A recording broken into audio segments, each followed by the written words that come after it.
absolutely fascinating. I am going to accompany every post I do now with a picture of a fluffy kitten. Will that work, Alison? I don't think so, unless you've, maybe a video of the fluffy kitten and you might get a bit of conversation. One thing you were saying, Alison, and this is really interesting, is that there are, 10 different profiles of sort of typical Facebook users. Anybody who uses Facebook falls into these profiles. So just give us sort of some I'll of give the you top I'll give you a 5. few. So there's the 10 profiles for social media use, and it's very interesting because then when you recognise that people are different online, then you can understand why they react in a certain way. So you have the ultras. So these are the people who never ever leave their phone alone. So they would text downstairs for tea rather than than actually shout down the stairs.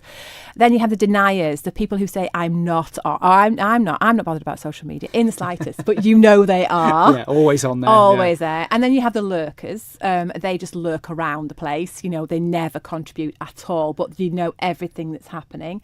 Then you have a ranter.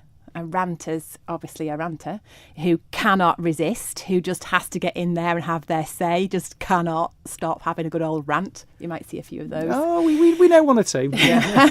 and then you have the quizzer, and the informer, who like to be the people who give information. And the best of all is the peacock. Now, the peacock is the one that's going to come through with the algorithms, because the peacock is the one that wants to be in front of the camera.